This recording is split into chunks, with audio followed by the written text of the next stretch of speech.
जय हिंद साथियों, आप सभी का स्वागत करता हूं ज्ञानपीठ जीके पॉइंट के इस यूट्यूब चैनल पर। दोस्तों आइए शुरू करते हैं स्टैटिक जीके का एक नया मॉक टेस्ट। और इस प्रश्न में हम बहुत इंपॉर्टेंट प्रश्नों का अभ्यास करेंगे जो आपके आने वाले जो भी एग्ज़ाम है, जैसे UP police, UPSI, home guard, SSC GD, railway, सबके लिए बहुत ज़्यादा हेल्पफुल होगा। तो चलिए शुरू करते हैं आज का मॉक टेस्ट। और इसमें कुछ क्वेश्चन ऐसे होंगे जो मैं पहले करा चुका हूँ, तो उनका रिवाइज मैं कराऊंगा आपको। तो पहला प्रश्न है आपका, यूरोप की सबसे लंबी नदी कौन सी है?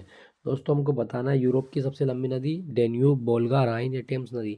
सही जवाब होगा यूरोप की सबसे लंबी नदी का नाम है वोल्गा नदी। ऑप्शन ऑप्शन बी आपका सही जवाब है। दोस्तों अगर आपसे पूछा जाए कि वोल्गा नदी कहाँ से निकलती है, तो ये रूस से निकलती है। और रूस में ना जो जगह है वो है बलदाई की पहाड़ी। तो बलदाई की पहाड़ियों से ये निकलती है, और ये आप ध्यान रखिएगा। और ये यूरोप की सबसे लंबी नदी है वोल्गा नदी। और वोल्गा नदी गिरती कहाँ पर है? तो वोल्गा नदी कैस्पियन सागर में गिरती है। तो ये भी आप याद रखना, कैस्पियन सागर में ये अपना मुहाना खोलती है। क्लियर, याद रखिएगा। दोस्तों यहाँ पे लिखा गया है राइन नदी। अगर राइन नदी के बारे में क्वेश्चन आए कि उसमें पूछता है कि कोयले की नदी किसको कहा जाता है, तो कोयले की नदी कहा जाता है राइन नदी को, कोयले की नदी। ये भी आप याद रखना। और राइन नदी पर यूरोप का सबसे व्यस्तम बंदरगाह भी है, इसका नाम रोटरडम, रोटरडम बंदरगाह। तो ये भी काफ़ी आता है एग्जाम में कि यूरोप का सबसे व्यस्तम बंदरगाह कौन सा, तो रोटरडम। और ये नीदरलैंड में है, ठीक है, नीदरलैंड। और ये राइन नदी पर है, ठीक है। दोस्तों यहाँ पे लिखा गया है टेम्स नदी। टेम्स नदी वो नदी है जिसके किनारे लंदन शहर बसा हुआ है। तो लंदन किस नदी के किनारे? टेम्स नदी। ये रेलवे का बहुत फेवरेट क्वेश्चन है, टेम्स वाला बहुत बार आता है रेलवे में कि लंदन किस नदी के किनारे है, तो आप बताइएगा। टेम्स नदी के किनारे। हमसे प्रश्न पूछा गया था यूरोप की सबसे लंबी नदी, आंसर होगा ऑप्शन बी वोल्गा, इसका सही आंसर है। अगला प्रश्न क्या कहा गया है, किस जलडमरू मध्य को भूमध्य सागर की कुंजी कहा जाता है? तो दोस्तों भूमध्य सागर का प्रवेश द्वार किसको कहा गया? सही जवाब होगा आपका जिब्राल्टर जलडमरू मध्य। तो जिब्राल्टर स्टेट जो है ये भूमध्य सागर की कुंजी कहलाती है, ठीक है दोस्तों। दोस्तों मैं बात करूं जिब्राल्टर स्टेट की, तो ये अटलांटिक को भूमध्य सागर से जोड़ती है, अटलांटिक महासागर को भूमध्य सागर से। तो ये भी आप याद रखना, ये भी एग्जाम में कई बार पूछता है, अटलांटिक को भूमध्य सागर से जोड़ देती है। क्लियर, याद रखना। और इसको भूमध्य सागर की कुंजी कहा गया है। क्लियर दोस्तों, याद रखना, आपसे कई बार एग्जाम में आता है। जिब्राल्टर जल भूमध्य अटलांटिक महासागर को भूमध्य सागर से जोड़ती है। अगला प्रश्न, यूरोप की सबसे ऊंची चोटी कौन सी है? दोस्तों यूरोप एक ऐसा महाद्वीप है जिसमें कोई भी ज्वालामुखी नहीं है, और इसको प्रायद्वीपों का प्रायद्वीप भी कहा जाता है। तो यूरोप की सबसे ऊंची पर्वत चोटी, इसका नाम क्या है दोस्तों? सही जवाब होगा माउंट एल्ब्रुस। माउंट एल्ब्रुस ये यूरोप की सबसे ऊंची चोटी है, ये भी आप याद रखना। और दोस्तों मैं आपको बता दूं, माउंट एल्ब्रुस जो है ना, ये कौन सी पर्वतमाला में है? तो ये काकेसस श्रेणी में है, काकेसस। तो यूरोप की सबसे ऊंची चोटी माउंट एल्ब्रुस काकेसस पर्वत श्रेणी में आती है। तो ये भी आप याद रखना, आपसे पूछा जा सकता है, ठीक है दोस्तों, याद रखिएगा। और मैं आपको बता दूं, ये जो माउंट एल्ब्रुस है ये रूस में स्थित है, रूस में। ठीक है दोस्तों, याद रखिएगा। अगला प्रश्न क्या कहा गया, झीलों का देश किस देश को कहा जाता है? ये हमें बताना है। द लैंड ऑफ 1000 लेक, 1000 झीलों का देश किसको कहा गया? सही जवाब होगा आपका ऑप्शन बी फिनलैंड को 1000 झीलों का देश कहा जाता है। दोस्तों फिनलैंड की राजधानी क्या है? हेलसिंकी है, हेलसिंकी। तो ये भी काफ़ी आती है एग्जाम में, हेलसिंकी किसकी राजधानी? तो फिनलैंड की राजधानी है, ठीक है दोस्तों। दोस्तों यहाँ पे लिखा गया है नॉर्वे। नॉर्वे को मध्यरात्रि सूर्य की भूमि कहा जाता है। मध्यरात्रि सूर्य की भूमि किसको कहा गया? तो नॉर्वे को कहा जाता है। तो ये भी आप याद रखना, आपसे पूछा जाता है कई बार एग्जाम में कि मध्यरात्रि सूर्य की भूमि किसको कहा? नॉर्वे। और नॉर्वे की राजधानी क्या? ओस्लो है, ओस्लो, ठीक है दोस्तों। और ओस्लो में शांति का नोबेल भी मिलता है। शांति का नोबेल कहाँ मिलता है? तो ओस्लो में मिलता है, जो कि नॉर्वे की राजधानी है। अगला प्रश्न, दोस्तों यहाँ पे लिखा गया स्विट्जरलैंड, इसकी राजधानी क्या है? बर्न। और मैं आपको बता दूं, स्विट्जरलैंड को यूरोप के खेल का मैदान कहा जाता है। तो यूरोप के खेल का मैदान किसको कहा गया है? जवाब होगा स्विट्जरलैंड को यूरोप के खेल का मैदान कहा जाता है, ठीक है दोस्तों, याद रखिएगा। हमसे पूछा गया था झीलों का देश, आंसर होगा फिनलैंड। दोस्तों मैं आपको ये भी बताना चाहूँगा कि झीलों का अध्ययन क्या कहलाता है? लिम्नोलॉजी कहलाता है, लिम्नोलॉजी, ये झीलों का अध्ययन होता है। अगला प्रश्न क्या कहा गया है, यूरोप और एशिया की सीमा पर कौन सी पर्वतमाला है? तो दोस्तों यूरोप और एशिया की सीमा कौन सी पर्वतमाला है? जवाब होगा यूराल पर्वत, ऑप्शन बी आपका सही जवाब है यूराल पर्वत, क्लियर दोस्तों, ऑप्शन बी याद रखिएगा। अगला प्रश्न क्या कहा गया, इंग्लिश चैनल किन दो देशों को अलग करता है। दोस्तों इंग्लिश चैनल की मैं बात करूं तो ये इंग्लैंड और फ्रांस को अलग करता है। ऑप्शन बी आपका सही जवाब है, इंग्लैंड और फ्रांस। क्लियर, याद रखिएगा इंग्लिश चैनल इंग्लैंड और फ्रांस के बीच में स्थित है। ठीक है दोस्तों, याद रखना। दोस्तों अगर आपसे पूछा जाए कि दुनिया में सबसे ज़्यादा टाइम जोन कहाँ पर आते हैं तो आप बताइएगा फ्रांस में सबसे ज़्यादा टाइम जोन आते हैं। सर्वाधिक टाइम जोन ये फ्रांस में है। ठीक है दोस्तों, पूछ लेता आपके एग्जाम में तो आप इसको याद रखना। अगला प्रश्न क्या कहा गया है, यूरोप का सबसे व्यस्तम जलमार्ग कौन सा है। दोस्तों यूरोप का सबसे व्यस्तम जलमार्ग है राइन नदी, और राइन नदी पर ही रोटरडम बंदरगाह है। तो ये जरूर याद रखना, राइन नदी जो है ये सबसे व्यस्तम जलमार्ग है, और राइन नदी को कोयले की नदी भी कहा जाता है, कोल रिवर भी कहा जाता है, कोल रिवर। तो ये भी आप याद रखिएगा, आपसे पूछा जाता है। और इसी नदी पर कौन सा बंदरगाह है, तो यूरोप का सबसे व्यस्तम बंदरगाह रोटरडम। तो रोटरडम बंदरगाह राइन नदी पर है। ऑप्शन बी आपका सही जवाब है, यूरोप का सबसे व्यस्त आंतरिक जलमार्ग राइन नदी। अगला प्रश्न क्या कहा गया, क्षेत्रफल की दृष्टि से यूरोप का सबसे छोटा देश कौन सा है। दोस्तों क्षेत्रफल की दृष्टि से यूरोप का सबसे छोटा देश है option B Vatican city. Option B आपका सही जवाब है वेटिकन सिटी। ठीक है दोस्तों, आपसे पूछा जाता है तो ये भी आप याद रखना कि यूरोप का सबसे छोटा देश है बाई एरिया। अगला प्रश्न क्या कहा गया, इटली की गंगा किसे कहा जाता है। तो पो नदी को इटली की गंगा कहा जाता है। ऑप्शन बी आपका सही जवाब है, पो नदी को इटली की गंगा कहा जाता है। दोस्तों इटली की राजधानी क्या है, रोम, और रोम को 7 पहाड़ियों का नगर कहा जाता है। ठीक है दोस्तों, रोम में ना 2 मुख्यालय, खाद्य एवं कृषि संगठन FAO और वर्ल्ड फूड प्रोग्राम विश्व खाद्य कार्यक्रम, इसका मुख्यालय रोम में है। और रोम कौन सी नदी के किनारे है, तो आंसर होगा टाइबर नदी के किनारे बसा हुआ है, टाइबर नदी। तो ये भी आपको याद रखना है। और इटली की गंगा कहा गया पो नदी को। क्लियर दोस्तों, याद रखिएगा। दोस्तों यहाँ पे लिखा गया है आपका फ्रांस की राजधानी है पेरिस, और पेरिस किस नदी के किनारे, तो सीन नदी के किनारे पेरिस बसा हुआ है, सीन नदी। दोस्तों यहाँ पे लिखा गया स्पेन, स्पेन की में एक खेल बड़ा फेमस है, वो है आपका बुल फाइटिंग। बुल फाइटिंग कहाँ का खेल है, तो स्पेन का। जर्मनी की संसद का नाम पूछता है एग्जाम में, बुंडसटैग। तो बुंडसटैग किस देश की संसद है, वो जर्मनी की संसद है। क्लियर दोस्तों, याद रखना। हमसे पूछा गया था पो नदी, आंसर होगा इटली की गंगा कहलाती है। अगला प्रश्न, विश्व का अन्न भंडार कहे जाने वाला स्टेपी क्षेत्र मुख्य रूप से कहाँ स्थित है।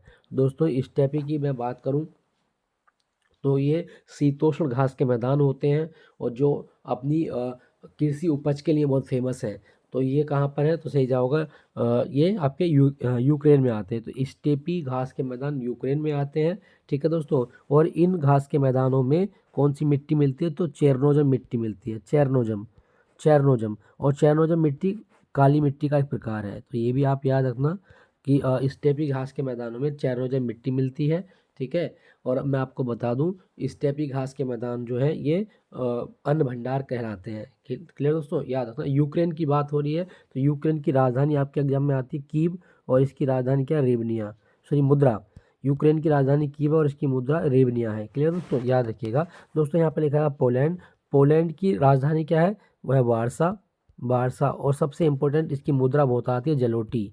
तो पोलैंड की मुद्रा है जलोटी। यहाँ पे लिखा है हंगरी, हंगरी की राजधानी क्या है, वो है आपकी बुडापेस्ट, बुडापेस्ट। तो ये भी आप याद रखना। और हंगरी की मुद्रा क्या है, फॉरेंट, हंगरी की मुद्रा फॉरेंट। तो ये दोनों बड़ी यूनिक मुद्रा और राजधानी बहुत आती है आपके एग्जाम में।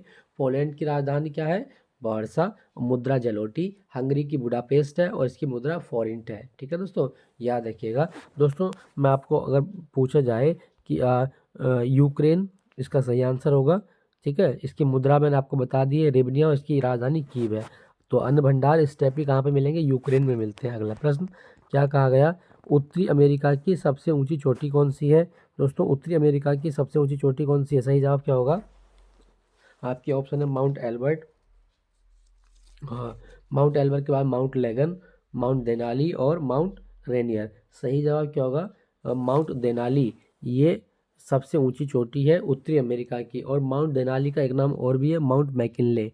तो माउंट मैकिनले या माउंट देनाली ये अलास्का में स्थित है। तो ये उत्तरी अमेरिका की सबसे ऊंची चोटी है। क्लियर दोस्तों, याद रखिएगा, आपसे पूछा जाता है। अगर अफ्रीका की पूछे आपसे कि अफ्रीका महाद्वीप की कौन सी है, तो किलिमंजारो, किलिमंजारो ये अफ्रीका महाद्वीप की सबसे ऊंची चोटी है, तो ये भी आपके एग्जाम में आता है।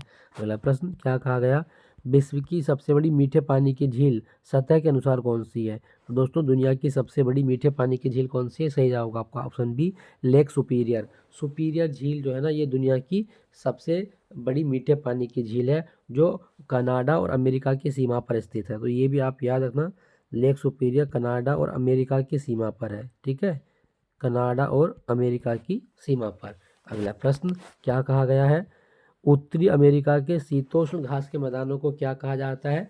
दोस्तों उत्तरी अमेरिका में जो टेम्परेट ग्रासलैंड होते हैं इनको क्या बोलते हैं हम, सही जवाब क्या होगा आपका, सही जवाब होगा आपके ऑप्शन है स्टेपी, पंपास, उसके बाद में प्रेरी या सवाना। तो इसका सही जवाब क्या है, उत्तरी अमेरिका के जो शीतोष्ण घास के मैदान है प्रेरी कहा जाता है। ऑप्शन ऑप्शन सी आपका सही जवाब है प्रेरी, तो सही जवाब है प्रेरी, ये भी आप याद रखना। दोस्तों अगर आपसे पूछे कि डाउन्स घास के मैदान कहाँ मिलते हैं, तो डाउन्स बहुत आता है आपके एग्जाम में, तो ये ऑस्ट्रेलिया में मिलते हैं डाउन्स घास के मैदान। और कंटेबरी कहाँ मिलते हैं, तो कंटेबरी घास के मैदान ये न्यूजीलैंड में मिलते हैं, कंटेबरी न्यूजीलैंड, ये भी आपको मैं बता दूं। दूसरा आप याद रखिएगा पुस्टास घास के मैदान कहाँ मिलते हैं, पुस्टास, तो ये हंगरी में मिलते हैं, हंगरी, ठीक है, हंगरी में मिलते हैं पुस्टास घास के मैदान। हमसे पूछा गया था उत्तरी अमेरिका के शीतोष्ण घास के मैदानों को प्रेरी कहा जाता है। अगला प्रश्न क्या कहा गया, कौन सी जल संधि उत्तरी अमेरिका को एशिया से अलग करती है। तो उत्तरी अमेरिका महाद्वीप को एशिया से अलग करने वाली जल संधि कौन सी है, आंसर होगा आपका ऑप्शन बी बेरिंग जल संधि उत्तरी अमेरिका को एशिया से अलग करती है, बेरिंग जल संधि। साथ साथ आप याद रखिएगा ये आर्कटिक महासागर को प्रशांत महासागर से जोड़ती है, आर्कटिक को प्रशांत महासागर से जोड़ती है, क्लियर, याद रखना, आपसे पूछा जाता है।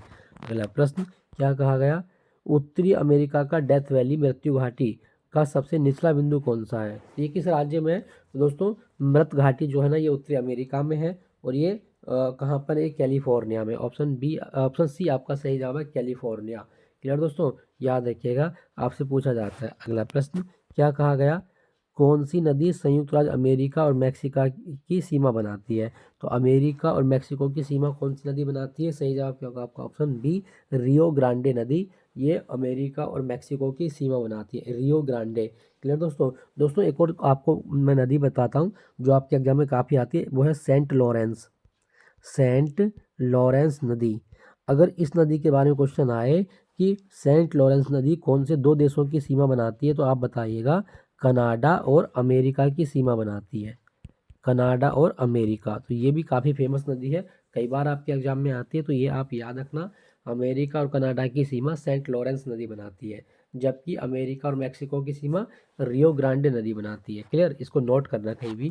दोस्तों अगर मैं आपसे पूछूं कि दुनिया में कौन सी नदी है जो पक्षी के पंजे के आकार का डेल्टा बनाती है, पक्षी के पंजे के आकार का डेल्टा, ये भी कई बार एग्जाम में रिपीट होता है कि कौन सी नदी पक्षी के पंजे के आकार का डेल्टा बनाती है, जवाब होगा मिसिसिपी नदी बनाती है, क्लियर, याद रखना, हमसे पूछा गया था अमेरिका और मैक्सिको की सीमा रियो ग्रांडे नदी बनाती है। अगला प्रश्न क्या कहा गया है, विश्व का सबसे बड़ा द्वीप कौन सा है जो भौगोलिक रूप से उत्तरी अमेरिका का हिस्सा है। दोस्तों दुनिया का सबसे बड़ा द्वीप है ग्रीनलैंड, ऑप्शन बी आपका सही जवाब है, इसकी राजधानी क्या है, न्यूक है, नूक, ग्रीनलैंड की राजधानी नूक। लेकिन वर्तमान में अगर हम बात करें तो ये राजनीतिक रूप से डेनमार्क के अधीन है, ठीक है, राजनीतिक रूप से डेनमार्क का इस पर कब्जा है, तो ये भी आप याद रखिएगा।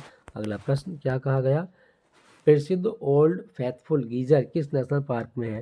दोस्तों ओल्ड फैथफुल गीजर की अगर मैं बात करूं तो ये गर्म पानी का झरना है एक तरीके से, और ये कहाँ पर है, तो ये सिकोया नेशनल पार्क में है, sequoia national park, option D आपका सही जवाब होगा, option D sequoia national park. दोस्तों क्या आप मुझे बता सकते हैं कि हजार धुआरों की घाटी किसको कहा जाता है, हजार धुआरों की घाटी किसको कहा गया, तो आप याद रखना हजार धुआरों की घाटी कहा जाता है अलास्का को, अलास्का, ठीक है, अलास्का को हजार धुआरों की घाटी कहा गया है, क्लियर, याद रखिएगा। अगला प्रश्न क्या कहा गया, पनामा नहर किन दो महासागरों को जोड़ती है। तो पनामा नहर अटलांटिक महासागर को प्रशांत महासागर से जोड़ती है, ऑप्शन बी आपका सही जवाब है, अटलांटिक को प्रशांत महासागर से, क्लियर दोस्तों, याद रखिएगा। अगला प्रश्न क्या कहा गया, अच्छा भूमध्य सागर को लाल सागर से कौन जोड़ता है, तो सुएज नहर है, भूमध्य सागर को लाल सागर से सुएज नहर जोड़ती है। अगला प्रश्न क्या कहा गया, चीनी का कटोरा किसे कहा जाता है? तो चीनी का कटोरा कहा गया है क्यूबा को। ऑप्शन बी आपका सही जवाब है क्यूबा। क्यूबा की राजधानी क्या? हवाना। तो ये भी आप याद रखना, आपसे पूछा जा सकता है। कनाडा की राजधानी क्या? ओटावा। ओटावा। तो ये भी आप याद रखें। तो दोस्तों अगला है, कौन सी नदी भूमध्य रेखा को 2 बार काटती है? तो भूमध्य रेखा को 2 बार काटने वाली नदी है कांगो नदी। ऑप्शन सी आपका सही जवाब है, सी। दोस्तों अगर पूछे दुनिया की सबसे लंबी नदी, वो है आपकी नील नदी। सबसे लंबी नदी नील नदी है। और दुनिया की सबसे चौड़ी नदी कौन सी है? तो वो है आपकी अमेजन नदी। ये भी आप याद रखिएगा। भूमध्य रेखा को 2 बार काटते कांगो नदी। क्लियर, याद रखना। अगला प्रश्न, चीन का शोक किस नदी को कहा जाता है? तो चीन का शोक हुआंगो नदी को कहा जाता है। ऑप्शन बी आपका सही जवाब है हुआंगो नदी, चीन का शोक। दोस्तों क्वेश्चन आया कि एशिया की सबसे लंबी नदी कौन सी है? वो है यांगजी नदी। एशिया की सबसे लंबी नदी वो है यांगजी नदी। तो ये भी आप याद रखना, ये भी आपके एग्जाम में पूछ लेता है। ठीक है, एशिया की सबसे लंबी नदी यांगजी। तो चीन का शोक हुआंगो नदी, और हुआंगो नदी को पीली नदी भी कहा जाता है, पीली नदी। ठीक है, याद रखना। अगला प्रश्न, किस महासागरीय धारा को जापान की काली धारा कहा जाता है? तो जापान की काली धारा कहा जाता है क्यूरोसियो को। ऑप्शन बी आपका सही जवाब है, जापान की धारा क्यूरोसियो को कहा गया है। ऑप्शन बी आपका सही जवाब है। अगला प्रश्न, क्या कहा गया है?